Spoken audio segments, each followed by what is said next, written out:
Princess Diana, The Complete Story: Love, Royal Life, Heartbreak and Legacy. Part 1: The girl who would become a princess. Before the world knew her as Princess Diana, she was simply Diana Frances Spencer, a young girl growing up in a wealthy British family. Diana was born on July 1, 1961, at Park House on the Sandringham estate in Norfolk, England. Her family belonged to the British aristocracy and had long-standing connections with the British royal family. Her childhood, however, was not the perfect fairy tale people might imagine. Diana experienced difficulties within her family while growing up. Her parents separated when she was young, and the experience affected her deeply. She was known as a sensitive and caring child. Even before becoming famous, she showed a natural concern for other people. As a teenager, Diana attended schools in England and Switzerland. She was not known as an academic superstar, but she developed an interest in music, dancing, and helping others. Eventually, she moved to London. There, Diana worked as a nanny and later as a kindergarten assistant. This was a remarkably ordinary life for someone who would soon become one of the most photographed women on earth. She lived a relatively quiet life. Then everything changed. Part 2: Meeting Prince Charles.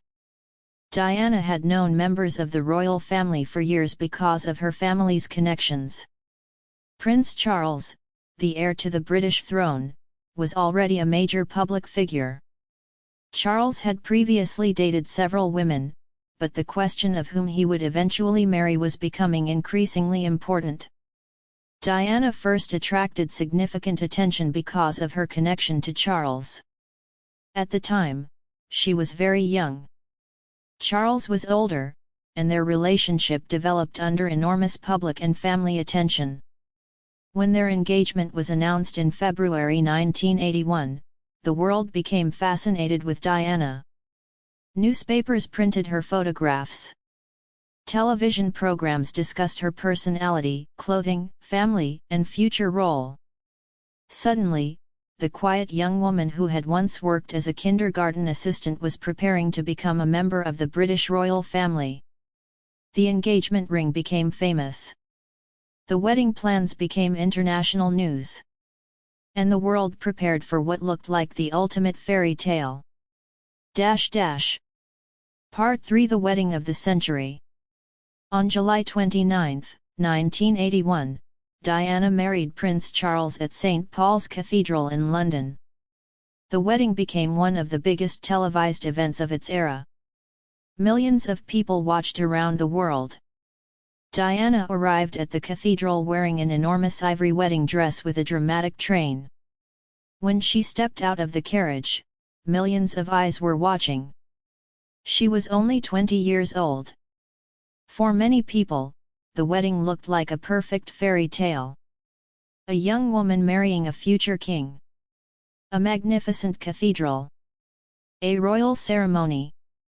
Millions of people celebrating. But behind the spectacular photographs was a young woman entering an extremely demanding world. Diana was expected to understand royal traditions, follow strict rules, represent Britain, and eventually provide heirs to the throne. The pressure was enormous. And the public expected perfection.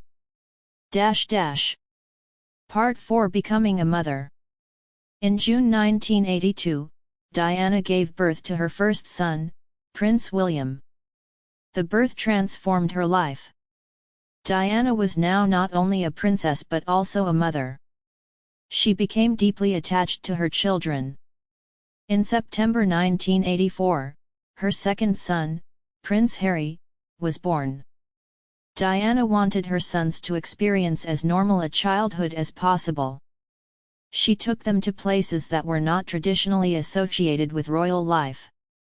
She wanted them to understand that the world was much larger than palaces and royal ceremonies. She took them on outings. She brought them closer to ordinary people. And she tried to protect them from the intense pressure surrounding the royal family. For Diana, motherhood became one of the most important parts of her identity. Part 5. The marriage begins to struggle. As the years passed, Diana and Charles's marriage became increasingly complicated. From the outside, they were one of the world's most famous couples. Inside their private life, however, there were serious difficulties. Their personalities were very different. Charles had been raised with a strong sense of duty and tradition. Diana was emotional, sensitive, and increasingly determined to develop her own identity. Another major problem was Charles's continuing relationship with Camilla Parker Bowles. Diana became aware of the emotional connection between Charles and Camilla. This contributed greatly to the breakdown of the marriage. The situation became even more difficult because Diana's private struggles were being followed constantly by newspapers and photographers. The media wanted photographs of her. They wanted stories about her marriage.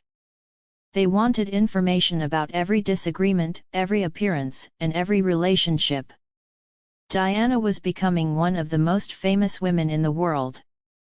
But fame came at a huge personal cost. Part 6. Diana finds her own voice. During the 1980s, Diana became increasingly independent. She was no longer simply known as Charles's wife. She developed her own public identity. She became one of the most recognizable humanitarian figures in the world. Diana visited hospitals. She met children. She worked with charities. She traveled internationally. She spoke with people who were suffering. And she often showed physical warmth and compassion in a way that felt unusual for the traditional royal image of the time. She didn't simply stand at a distance. She listened. She held people's hands. She spoke directly to them. Her ability to connect with ordinary people became one of her greatest strengths.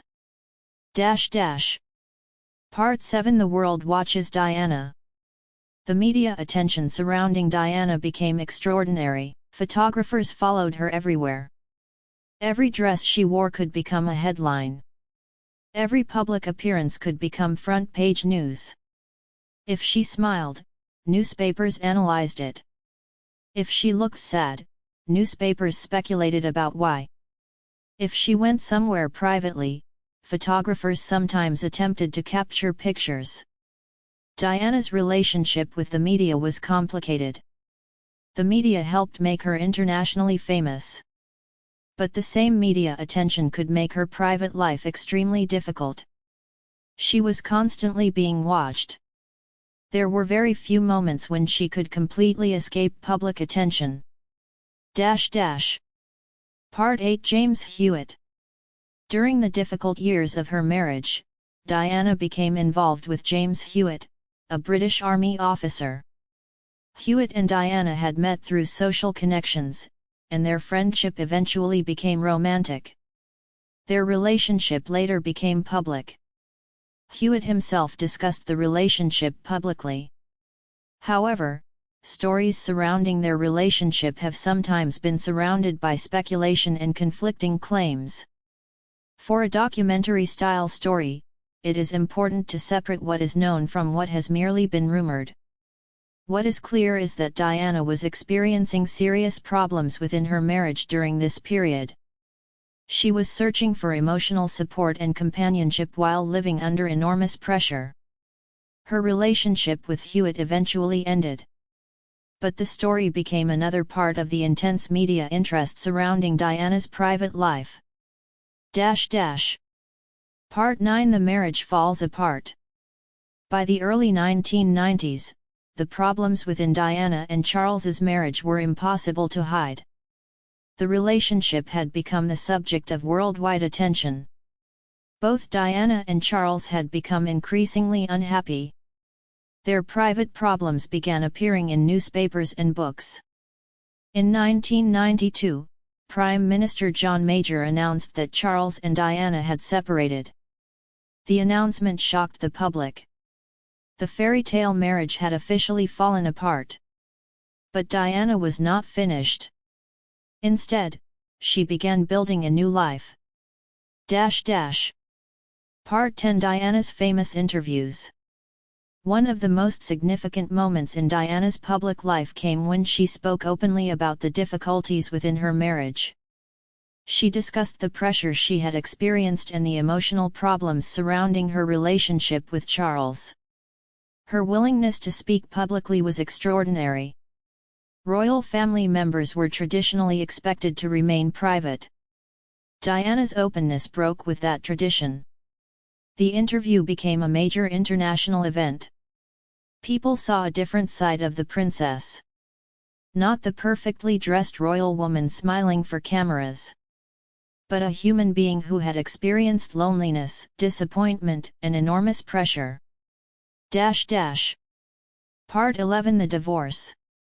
Charles and Diana's divorce was finalized in August 1996. Diana lost the formal style of Her Royal Highness, but she remained Diana, Princess of Wales. She continued living a public life, she continued her charitable work. And she remained deeply involved in raising William and Harry. After the divorce, Diana appeared determined to create a new chapter. She had freedom that she had not experienced during her marriage. But she also remained one of the most famous people on earth. Part 12 Diana's humanitarian work. Perhaps the most important part of Diana's legacy was her humanitarian work. She supported numerous charitable causes. She visited people affected by serious illnesses. She worked with organizations helping homeless people. She spoke about issues that many public figures avoided. One of the most famous moments came when Diana visited an AIDS hospital. At a time when misinformation and fear surrounded HIV/AIDS, Diana's willingness to meet patients publicly was powerful. She demonstrated compassion rather than fear. Her actions helped challenge public misconceptions. She also became associated with campaigns against landmines. In 1997, she visited areas affected by landmines in Angola. Photographs of Diana walking through a cleared area became internationally famous. Her humanitarian work demonstrated how a celebrity could use global attention to focus attention on important causes. Part 13 A new chapter. After her divorce, Diana wanted to move forward. She was still a mother. Still a public figure. Still one of the most photographed people on earth. But she was also becoming increasingly independent. She began spending more time with friends and people outside the traditional royal circle. Her personal life remained a subject of intense media interest. Every new friendship could become a headline. Every man seen near her could become the subject of speculation. This was especially true during the summer of 1997. Part 14 Meeting Dodi Fayed. Dodi Fayed was an Egyptian film producer and businessman. He was the son of Mohammed Al Fayed, who owned Harrods and the Ritz Paris at the time. Diana and Dodi became closer during the summer of 1997. They spent time together during a Mediterranean holiday. Photographers captured images of them aboard a yacht. The photographs quickly appeared in newspapers around the world. The public became fascinated.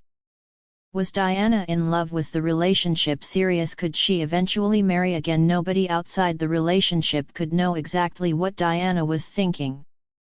But the images showed Diana enjoying time away from the pressure of her previous life. She appeared relaxed and happy in several photographs. The media attention, however, followed them everywhere. Part 15 Paris. At the end of August 1997, Diana and Dodi traveled to Paris. They stayed at the Ritz Paris. The city was full of the same excitement and media attention that had followed Diana throughout her life. On the evening of August 31, Diana and Dodi left the hotel. They entered a Mercedes carrying them through Paris.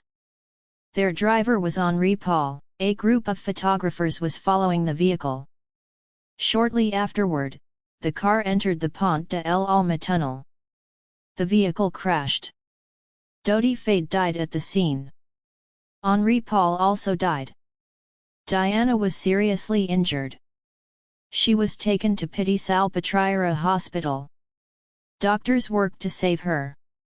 But despite their efforts, Diana died in the early hours of August 31, 1997. She was only 36 years old.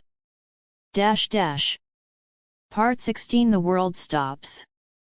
The news spread rapidly. People woke up to the shocking announcement. Television stations interrupted normal programming. Newspapers prepared special editions. Outside Buckingham Palace, crowds began gathering. Flowers appeared everywhere. People cried. Many said they felt as though they had lost a member of their own family.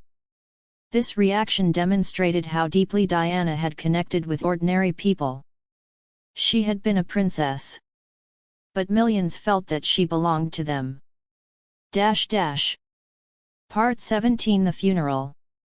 Diana's funeral took place on September 6, 1997. The procession moved through London while enormous crowds gathered along the streets. Prince William and Prince Harry walked behind their mother's coffin alongside other members of the family. The world watched. The funeral became one of the most memorable public ceremonies of the modern era. At Westminster Abbey, the ceremony reflected Diana's extraordinary life. She had been a young aristocratic girl. A bride watched by millions. A princess. A mother. A divorced woman building a new life. A humanitarian. And finally, a global symbol of compassion. Part 18. William and Harry. For Diana's sons, the loss was deeply personal. William and Harry were still young when their mother died. They had grown up under intense public attention, but Diana had tried to give them experiences outside the formal royal world. She wanted them to understand ordinary people. She wanted them to see the world beyond royal palaces. Her influence continued through them. Both sons would later speak about their mother and the impact she had on their lives. Part 19. What Diana left behind. Diana's death did not end her influence. Her humanitarian work continued to inspire people. Her approach to charity became part of her legacy.